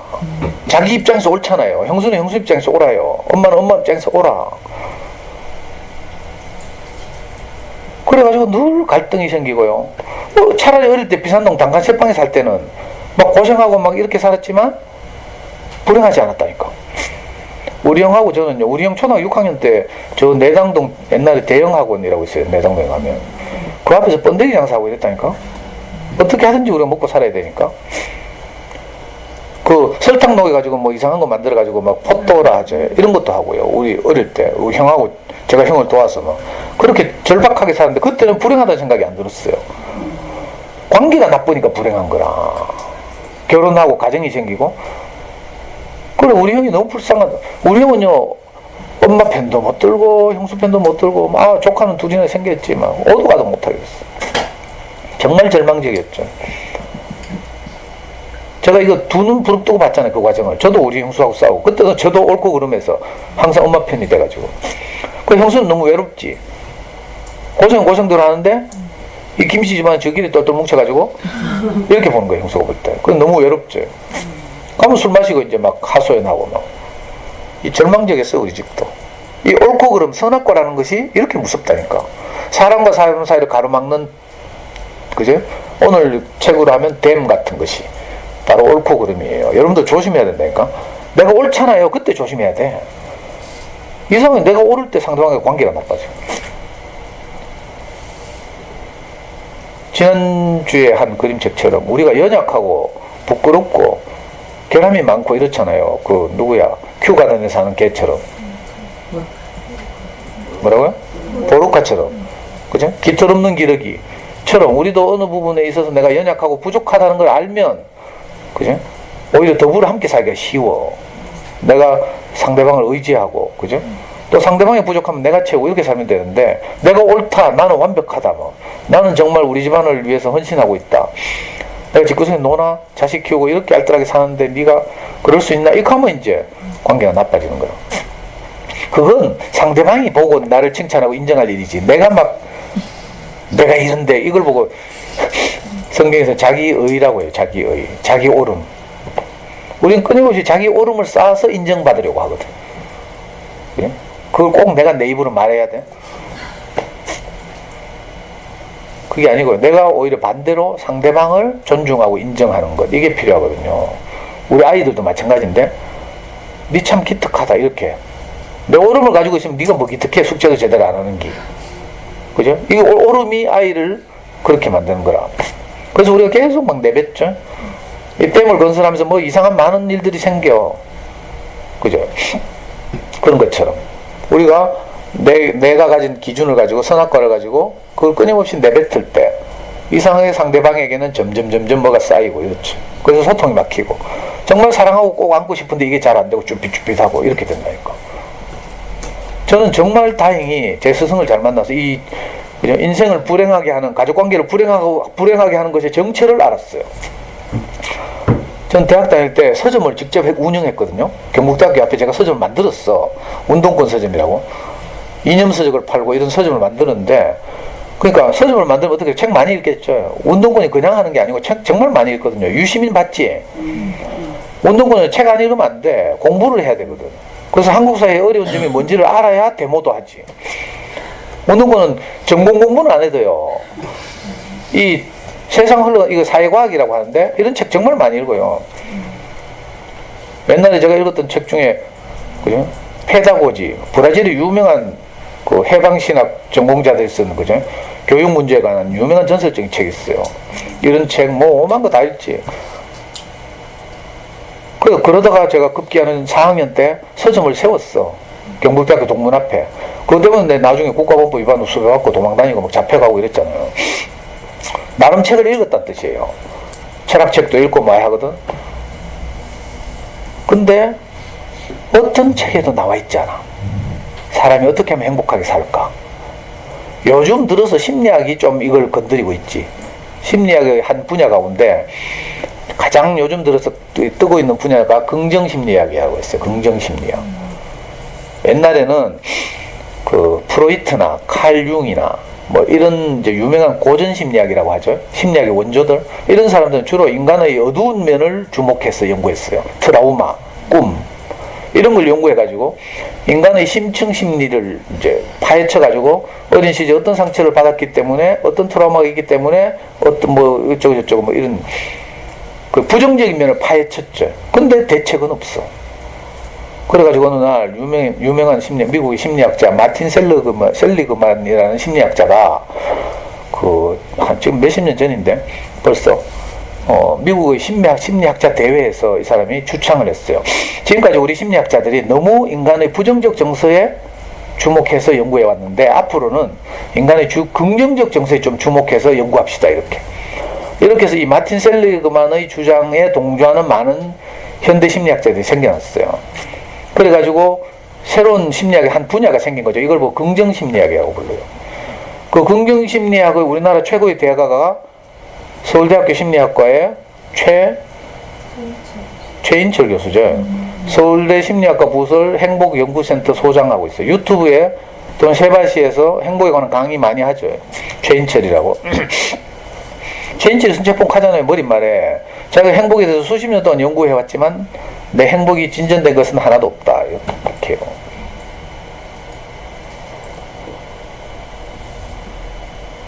근데 어떤 철학책을 봐도요. 인간이 어떻게 하면 행복하게 사는지에 대해서 안 나와. 공부는 성적순위 아니잖아요. 뭐 이 정도 말은 있는데 그러면 성적 아니면 뭔데? 이거 없어. 근데 저는 제 스승을 만나서 내 모든 관념을 깨는 말을 들었잖아요. 아, 선악과가 문제구나. 이 교회에서도 안 가르쳐줘. 교회에서도 몰라 선악과가 뭔지. 그냥 넘어간다니까 두리뭉실. 무슨 그래서 다 많은 사람들이 자기 상상을 동원해가지고 뭐 과일 먹었나? 아담이 무슨 과일을 먹었나? 하고 있죠. 그게 아니고 나도 모르는 사이에 내 안에 들어와 있는 옳고 그름. 그래. 옳고 그름에 관한 지식.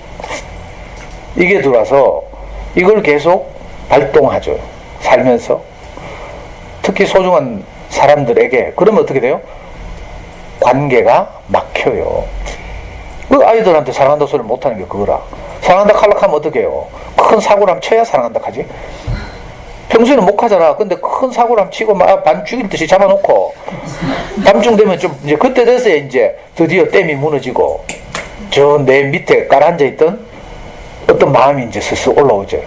도저히 이래가지고 그냥 밤잠을 자는 건 나도 마음이 너무 아프고 애도 너무 짠하고 그래가 막 자는데 침대에 뛰어가가지고 이제 울며 부둥켜 안고서야 이제 엄마가 미안해 하고 엄마 널 사랑해 하고 이 말이 나오는 거라.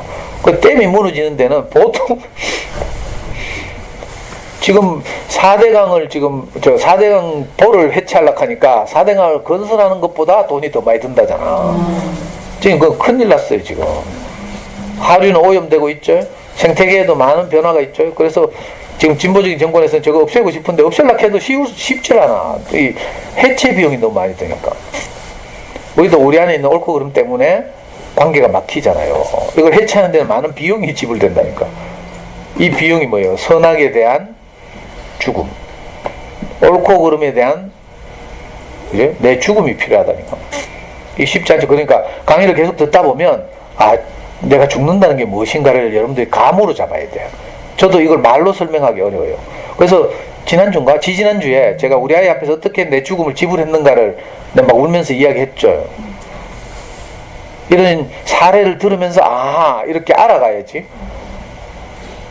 그래서 내가 여러분들에게 선악과의 반대말이 뭔지 알아요? 생명과. 에덴 동산에는 선악을 알게 하는 나무와 생명나무가 있었대요. 생명나무는 어떤 나무인지 알아요? 먹으면 사는 나무. 어떤 양식이 두 종류가 있다는 뜻이에요. 어떤 양식을 먹으면 상대방이 죽어. 내가 어떤 양식을 먹고 그걸 계속 뱉어내면 어떻게 돼요? 우리 아이가 죽어요. 자존감이 낮아지는 거죠. 근데 내가 어떤 양식을 먹고 어떤 말을 하면 아이가 살아나요. 생명나무의 정체를 우리가 모르죠. 에덴에 있었다니까. 근데 내가 어떤 양식을 먹고 어떤 말을 듣고 어떤 말을 아이한테 공급해봐. 내 말을 듣고 아이가 살아나잖아? 그럼 그게 생명나무야. 나무라고 해서 진짜 어디 야산에 자란 나무인 줄 이렇게 착각하죠. 그게 다 인격적인 비유죠, 비유. 원시적 형태로 비유하고 있어요. 인간이 살아가는 데는 크게 두 종류의 양식이 있다. 하나는 사람을 자존감을 낮추고 상하게 하고 마음을 상하게 하고 이런 양식, 이걸 죽이는 양식 이렇게 말하죠. 이게 선악을 아는 지식이고요. 어떤 말을 했는데 사람이 살아나. 이걸 생명나무 열매 이렇게 보래요. 저는 이 사실을 알고 나서 어느 날부터 내 말이 양식이 바뀌었어요. 어떤 말을 듣고 내가 살아난 것처럼. 제가 어떤 말을 들었다 했죠. 네가 어쩔 수 없어서 그렇게 살았구나. 이 말을 들었어. 이 말이 나를 살렸어요. 그 밖에도 무수한 말을 들었는데 이상하게 듣는 말마다 내가 살아났어요. 내가 살아나니까 나도 아이를 살릴 수 있게 된 거라. 여러분들도요. 어떤 말을 듣고 여러분들이 자부심이 생기고 자존감이 높아지고 하면 어떻게 돼요? 아이들을 살리게 돼요.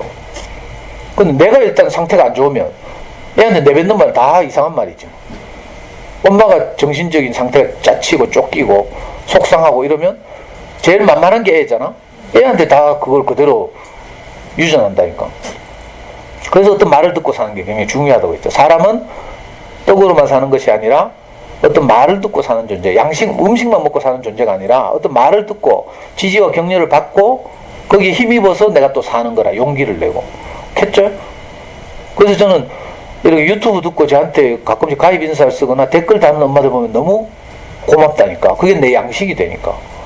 거기서 내가 살아나고 용기가 나요.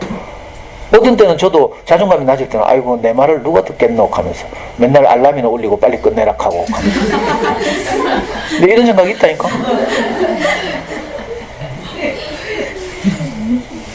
근데 어떤 사람들은 선생님 말씀을 듣고 내가 살아났어요 하고 정말 어떤 엄마들은 절망적인 상태에 있다가 그죠? 어떤 말 듣고 살아나는 사람들이 있거든. 그래가지고 평생 이웃이 되고 가족이 돼서 함께 살고 이런 사람들이 많아요. 그럴 때 나도 용기가 나는 거지. 저도 똑같다니까.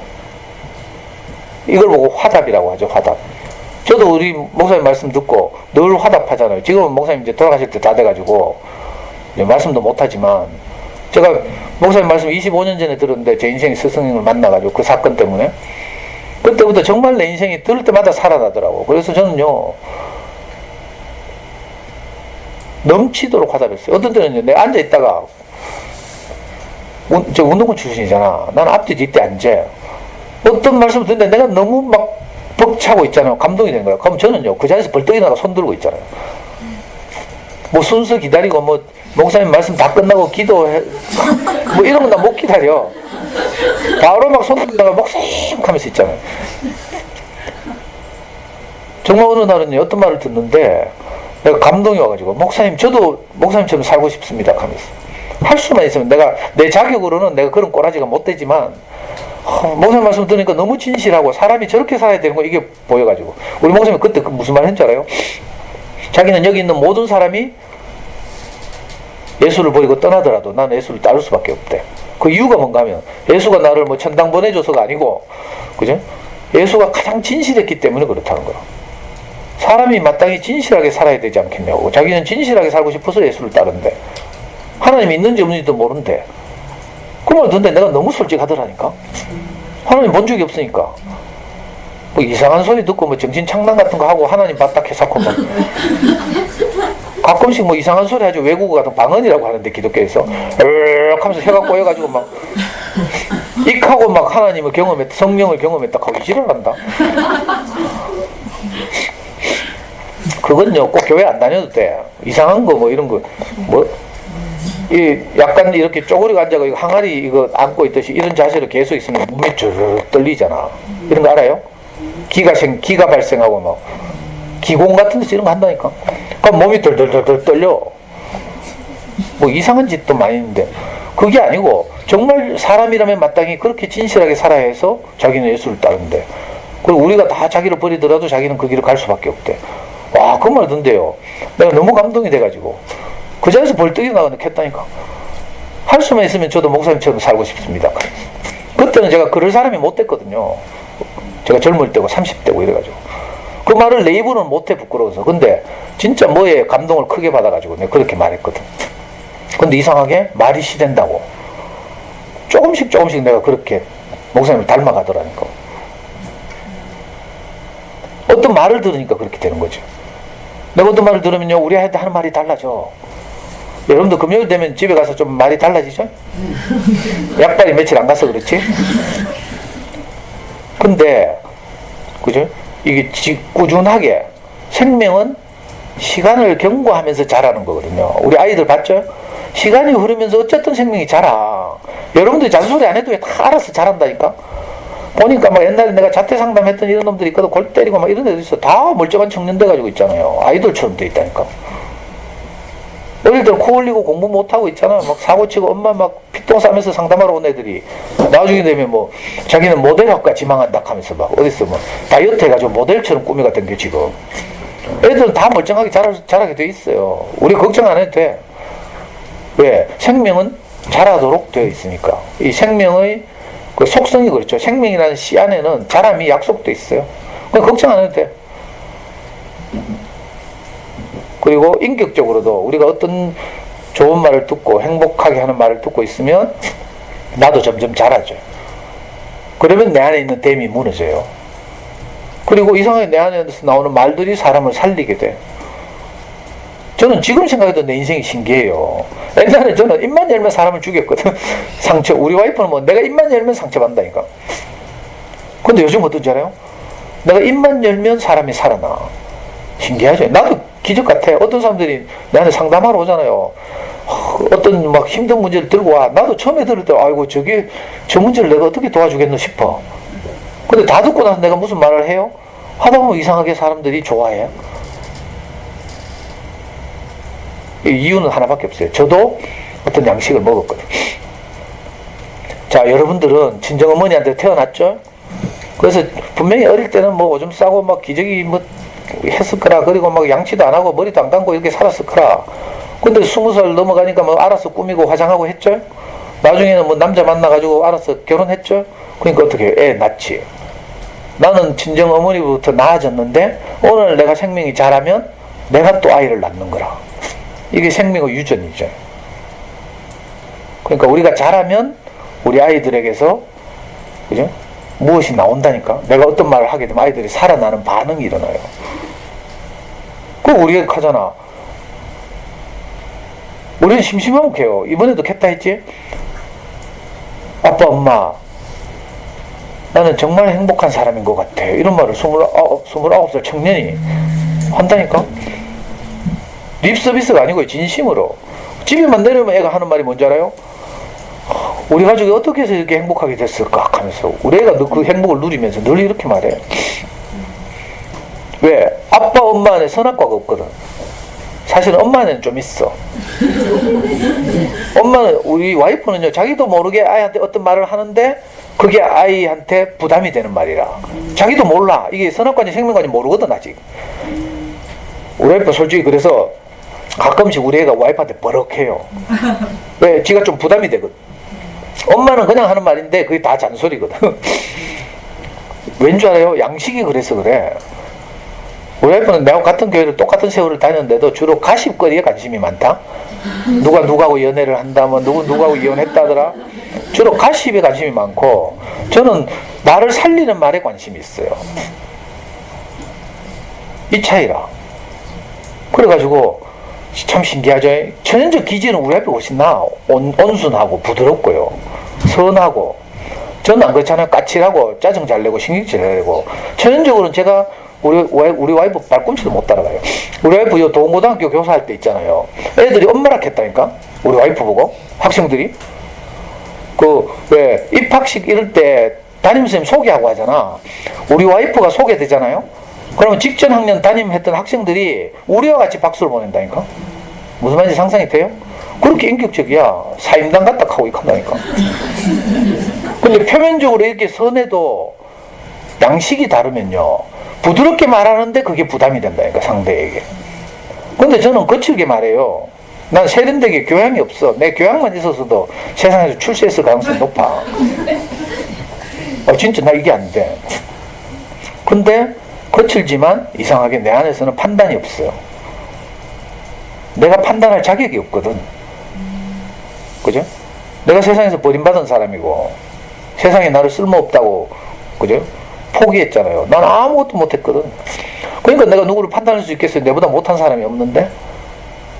그러니까 이상하게 내가 상대방을 판단할 수 없는 사람이 되니까 상대방이 살아나는 거라. 참 이상한 일이에요. 그래서 우리 교회 말로 주제 파악을 잘해야 돼요. 내가 어떤 사람인지. 나는 낸데 이래가지고는 사람을 살리기 어려워요. 예. 우리 아이 앞에서 내가 더 작아지고 낮아지고 주제 파악을 분명하게 해가지고, 엄마는 아빠의 은혜로 시집 와가지고 지금 잘 먹고 잘 살고 있고 너를 낳았다 이런 마음으로, 이제 엄마는 아빠 구제해줬다 이런 마음으로는 어렵고, 물론 이거 쉽게 안 되겠죠. 어떤 말을 계속 듣다 보면 이상하게 나에 대해서 알게 된다니까. 내 속에 대해서 알게 되고, 그러면 누구 앞에서도 내가 큰 소리를 칠 수 없게 되죠. 근데 이상하게 아이가 살아나. 이 놀라운 일을 이제 여러분들은 이번 학기 동안 경험하게 될 거예요. 두 가지 양식이 있다. 하나는 댐을 건설하는 것 같이 사람과 사람 사이를 막는 양식, 이걸 뭐라고요? 선악과라고 부른다. 이건 불교에서는 물론 다르게 표현하죠. 불교에서는 분별심이라고 불러요. 분별심, 시시비비를 가리는 마음, 이걸 없애라 하거든. 부처님의 그 가르침 중에 분별심을 버려라 이런 말이 있어요. 이게 이제 비슷한 의미로 기독교에서는 선악과라고 하죠.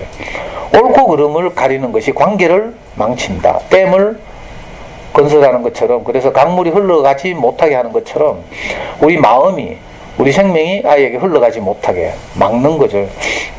근데 어떤 양식을 먹으면, 어떤 말을 계속 들으면, 그죠? 댐이 무너지고 이상하게 막혔던 것이 흘러가. 그래서 저는 지금 아이에게 마음껏 뭘 흘려보내고 있어요. 물론 아이에게 뿐만이 아니죠. 이제 이게 좀 고수가 되면, 예? 내 이웃에게, 가족에게 뿐만 아니라 이웃에게, 누구에게라도 이 마음을 흘려보낼 수 있게 되거든요. 그렇게 되면 진짜 이제 행복이 발생하는 거라. 행복은 관계를 통해서 발생하는 것이다. 착각하기 쉬운 것이, 행복은 어떤 조건이 완성되면 오는 것이다 이렇게 생각하는데 그렇지 않아요. 어떤 조건이 와도 행복은 없을 수도 있어. 형편의 처지가 나아지면, 차를 바꾸면, 집이 넓어지면, 대학을 들어가면, 좋은 회사 취직을 하면 다 거짓말이에요. 지금도 우리 보잖아. 한때 막 하늘 날던 권세가들이 막 하루아침에 땅에 떨어지고 추락한 걸 보죠. 김학의 차건 사건 뭐 이런 거 보잖아. 김학의가 황교안보다 선배라니까. 원래 황교안보다 더 먼저 검찰총장, 법무장관 후보였어요. 박근혜가 되기 싫으려고 이런 사람이었다니까. 공부를 얼마나 잘했으면 우리나라에서 제일 좋은 고등학교 나죠. 경기고등학교. 근데 뭐 하루아침에 근데 행복은 그런 데 있지 않다고요. 속지 말라고. 공부 잘한다고 행복할 것 같아요? 잠시 기쁘지. 못하는 것보다 낫겠지. 근데 그것과 상관없이 아이와 소통하고 강물이 흘러가는 것처럼 우리 생명을 흘려보내면 거기서 행복이 발생한다. 그래서 아이들하고 이런 책을 읽으면서 우리 마음을 흘려보내야 되죠. 강물만 흘려보내는 게 아니라 우리 마음을 흘려보내는 그런 책 읽기를 했으면 좋겠다. 다음 주에 뵙겠습니다.